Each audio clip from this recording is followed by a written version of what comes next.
হয়, আমি আজি বহুকেইটা দাবী লৈ আগতেও আমি দাবীবিলাক উত্থাপন কৰিছোঁ, মেমৰেণ্ডাম বাৰে বাৰে দিয়া হৈছে, কিন্তু এই দাবীবিলাক আমাৰ পূৰণ কৰা নাই। গতিকে এনেদৰে আমি আজি ৰাজপথত ওলাই আহিব লগা হৈছে আৰু এইটো অতিকে দুৰ্ভাগ্যজনক, কাৰণ আমি এসময়ৰ ক'ভিড যোদ্ধা আছিলোঁ। গতিকে ক'ভিড যোদ্ধা আজি ৰাজপথত, ইয়াতকৈ দুৰ্ভাগ্যজনক কথা এখন চৰকাৰৰ কাৰণে, এখন ৰাজ্যৰ কাৰণে আৰু একোৱেই হ'ব নোৱাৰে।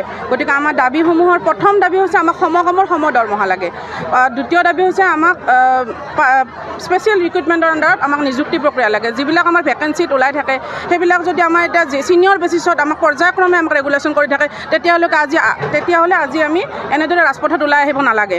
আৰু থাৰ্ড কথা হ'ল, আমাক ৰাজ্যিক কৰ্মচাৰীৰ সমানে যিবিলাক সা সুবিধা আছে, ধৰক CL, EL বা আমাৰ গ্ৰেচুইটিৰ সুবিধা বা পেঞ্চনৰ সুবিধা, এইবিলাক যিবিলাক ৰাজ্যিক কৰ্মচাৰীৰ সমান পৰ্যায়ত যাতে আমাক দিয়ে, কাৰণ আমি একেখন টেবুলত বহি একে ডেজিগনেশ্যনৰ মানুহে আমি একেই কামেই কৰি আছোঁ। গতিকে আমি বহুত আক্ষেপ লৈ আৰু বহুত ক্ষোভ লৈ আমি আজি ওলাই আহিছোঁ। গতিকে আমি এতিয়া আৰু সময় উকলি গ'ল, স্পেচিয়েল ৰিক্ৰুটমেণ্টৰ অনুযায়ী আমাক নিযুক্তি দিয়া সময় উকলি গ'ল। এতিয়া আমাক জাষ্ট সমকামৰ দৰমহা লাগে, কাৰণ আমি বহুত অলৰেডি আমি বহুত মেমৰেণ্ডাম দিছোঁ, বাৰ আমি মেমৰেণ্ডাম দিওঁ। আমাৰ মেমৰেণ্ডামবোৰ মানে আওকাণ কৰা দেখা গৈছে, আমাক মাহীয়ে চকুৰে চোৱা দেখা গৈছে।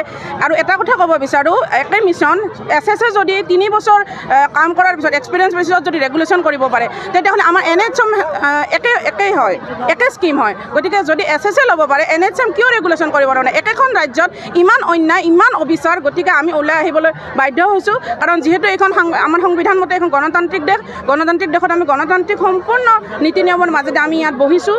গতিকে আপোনালোকৰ মাজেদি আমি মুখ্যমন্ত্ৰী মহোদয়লৈ এই কাতৰ অনুৰোধ কৰিব বিচাৰিছোঁ যে আমাৰ দাবীবোৰ আজি বহুত দিন উকলি গ'ল, বহুতবাৰ আমি এনেকৈ ষ্ট্ৰাইকত বহিলোঁ, আমি সচলত কৰিলোঁ, আমি ডিষ্ট্ৰিক্ট ভিজিট কৰি, আজি গোটেই অসমতে এনেকৈ ডিষ্ট্ৰিক্টে বহিছে আমাৰ NHM কৰ্মচাৰী। আমাৰ 24,000ৰ ওপৰ কৰ্মচাৰী আছে, সহজ কথা নহয়। 24,000 এমপ্লয়ৰ, 24,000 ফেমিলি। গতিকে অকণমান আমাৰ কথাখিনি ভাবি চাওক, আমাৰ কথাখিনি বুজি চাওক। আমাৰ মানে 24,000 মানুহক কিন্তু আওকাণ কৰিলে এইটো মানে সম্পূৰ্ণ বেলেগ পৰিস্থিতিৰ সৃষ্টি হৈ যাব। গতিকে আৰু মানুহবোৰৰ কিমান অসুবিধা হৈছে, হস্পিটেলবোৰ আমি বন্ধ ৰাখিব লগা হৈছে, ইমাৰ্জেঞ্চি ডিউটিবোৰ কৰি আছে, বাকীবোৰ আমি গোটেইবিলাকে এৰাই হৈ গ'ল। গতিকে আমাৰ দাবীবোৰ যাতে মানি লয়, সেয়ে আমাৰ মহোদয়